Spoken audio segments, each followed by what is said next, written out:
Conhecimento da lei natural. A todos os homens facultou Deus os meios de conhecerem sua lei?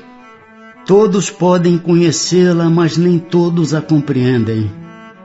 Os homens de bem e os que se decidem a investigá-la são os que melhor a compreendem. Todos, entretanto, a compreenderão um dia, porquanto forçoso é que o progresso se efetue. Antes de se unir ao corpo, a alma compreende melhor a lei de Deus do que depois de encarnada? Compreende-a de acordo com o grau de perfeição que tem atingido, e dela guarda a intuição quando unida ao corpo. Os maus instintos, porém, fazem ordinariamente que o homem a esqueça. Onde está escrita a lei de Deus? Na consciência. Visto que o homem traz em sua consciência a lei de Deus, que necessidade havia de lhe ser ela revelada? Ele a esquecera e desprezara. Quis então Deus lhe fosse lembrada. Confiou Deus a certos homens a missão de revelarem a sua lei? Indubitavelmente. Em todos os tempos houve homens que tiveram essa missão. São espíritos superiores que encarnam com o fim de fazer progredir a humanidade.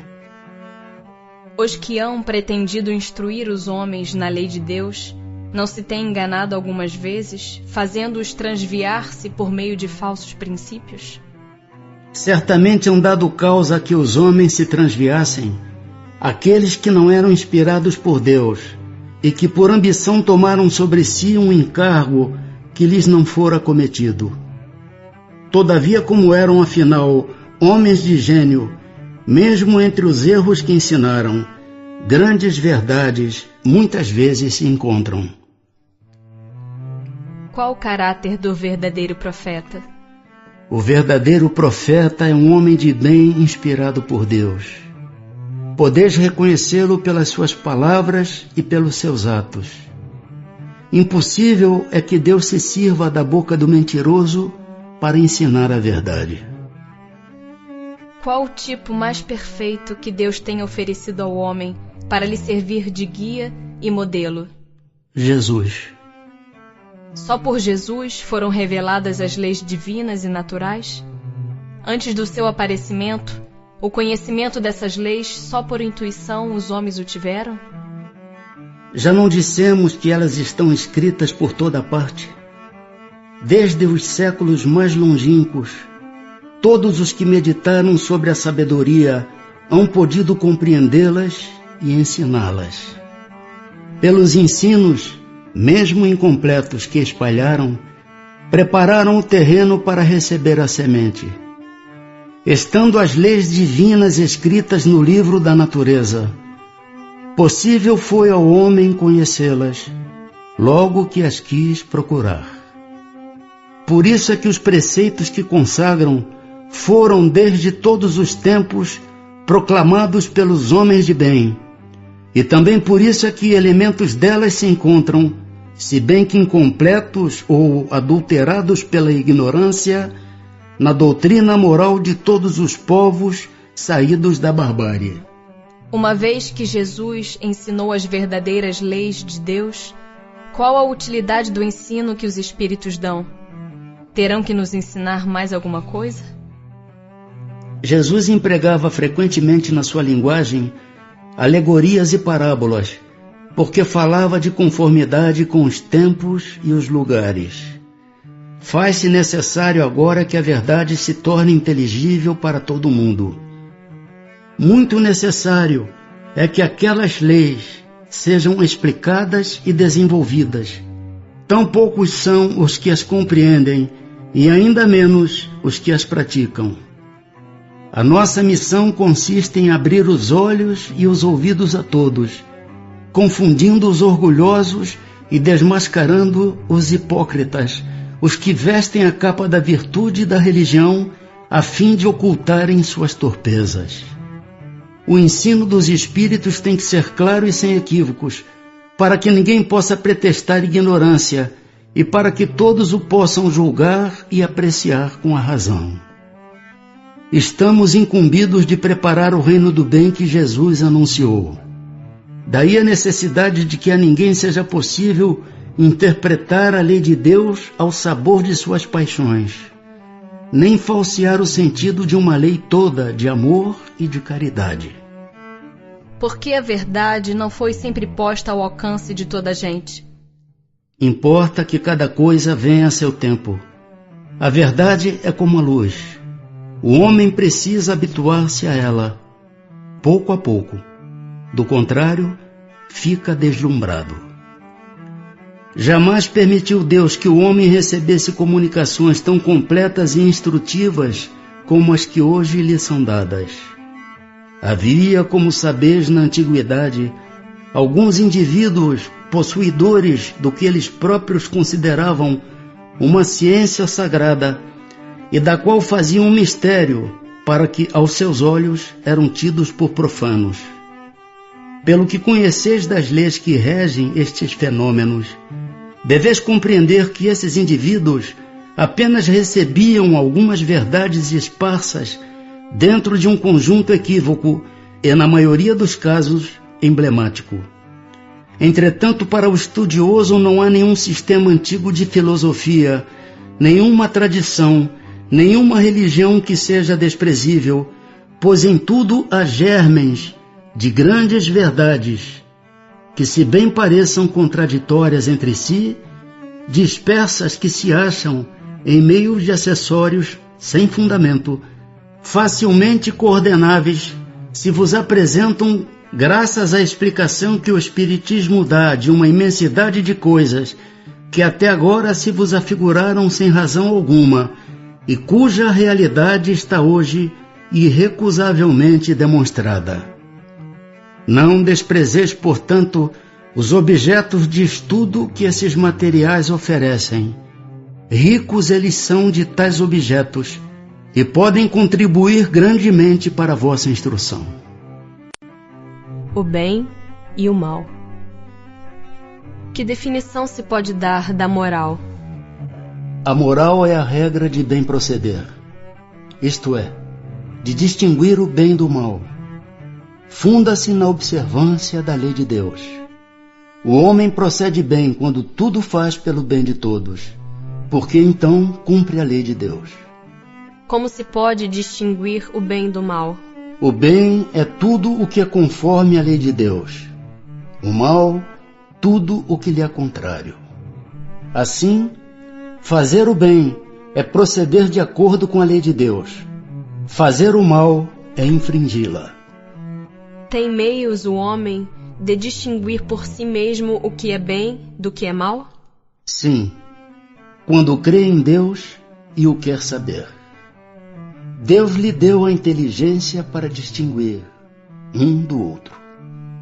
Estando sujeito ao erro, não pode o homem enganar-se na apreciação do bem e do mal e crer que pratica o bem quando em realidade pratica o mal? Jesus disse: vede o que querias que vos fizessem ou não vos fizessem. Tudo se resume nisso. Não vos enganareis. A regra do bem e do mal, que se poderia chamar de reciprocidade ou de solidariedade, é inaplicável ao proceder pessoal do homem para consigo mesmo. Achará ele, na lei natural, a regra desse proceder e um guia seguro? Quando comeis em excesso, verificais que isso vos faz mal. Pois bem, é Deus quem vos dá a medida daquilo de que necessitais. Quando excedeis dessa medida, sois punidos. Em tudo é assim. A lei natural traça para o homem o limite das suas necessidades. Se ele ultrapassa esse limite, é punido pelo sofrimento. Se atendesse sempre à voz que lhe diz, basta, evitaria a maior parte dos males, cuja culpa lança a natureza. Por que está o mal na natureza das coisas? Falo do mal moral. Não podia Deus ter criado a humanidade em melhores condições? Já te dissemos, os espíritos foram criados simples e ignorantes. Deus deixa que o homem escolha o caminho. Tanto pior para ele, se toma o caminho mau. Mais longa será a sua peregrinação. Se não existissem montanhas, não compreenderia o homem que se pode subir e descer. Se não existissem rochas, não compreenderia que há corpos duros. É preciso que o espírito ganhe experiência. É preciso, portanto, que conheça o bem e o mal. Eis porque se une ao corpo. Das diferentes posições sociais, nascem necessidades que não são idênticas para todos os homens. Não parece poder inferir-se daí que a lei natural não constitui regra uniforme? Essas diferentes posições são da natureza das coisas e conforme a lei do progresso. Isso não invalida a unidade da lei natural, que se aplica a tudo.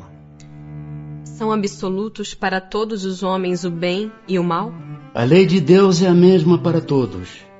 Porém, o mal depende principalmente da vontade que se tenha de o praticar. O bem é sempre o bem, e o mal sempre o mal, qualquer que seja a posição do homem. Diferença só há quanto ao grau da responsabilidade. Será culpado o selvagem que, cedendo ao seu instinto, se nutre de carne humana? Eu disse que o mal depende da vontade. Pois bem, tanto mais culpado é o homem, quanto melhor sabe o que faz. Parece às vezes que o mal é uma consequência da força das coisas. Tal, por exemplo, a necessidade em que o homem se vê, em alguns casos, de destruir até mesmo o seu semelhante. Poder-se-á dizer que há então infração da lei de Deus? Embora necessário, o mal não deixa de ser um mal. Essa necessidade desaparece, entretanto, à medida que a alma se depura, passando de uma a outra existência. Então, mais culpado é o homem quando o pratica, porque melhor o compreende. Não sucede frequentemente resultar o mal que o homem pratica da posição em que os outros homens o colocam? Quais, nesse caso, os culpados? O mal recai sobre quem lhe foi o causador. Nessas condições, aquele que é levado a praticar o mal pela posição em que seus semelhantes o colocam, tem menos culpa do que os que, assim procedendo, o ocasionaram. Porque cada um será punido não só pelo mal que haja feito, mas também pelo mal a que tenha dado lugar. Aquele que não pratica o mal, mas que se aproveita do mal praticado por outrem, é tão culpado quanto este? É como se o houvera praticado. Aproveitar do mal é participar dele. Talvez não fosse capaz de praticá-lo, mas desde que achando-o feito, dele tira partido, é que o aprova. É que o teria praticado se pudera ou se ousara. Será tão repreensível quanto fazer o mal, o desejá-lo? Conforme. Há virtude em resistir-se voluntariamente ao mal que se deseja praticar, sobretudo quando há possibilidade de satisfazer-se a esse desejo. Se apenas não o pratica por falta de ocasião, é culpado quem o deseja. Para agradar a Deus e assegurar a sua posição futura, bastará que o homem não pratique o mal? Não. Cumpre-lhe fazer o bem no limite de suas forças, porquanto responderá por todo o mal que haja resultado de não haver praticado o bem. Haverá quem pela sua posição não tenha possibilidade de fazer o bem? Não há quem não possa fazer o bem. Somente o egoísta nunca encontra ensejo de o praticar. Basta que se esteja em relações com outros homens para que se tenha ocasião de fazer o bem. E não há dia da existência que não ofereça a quem não se ache cego pelo egoísmo oportunidade de praticá-lo.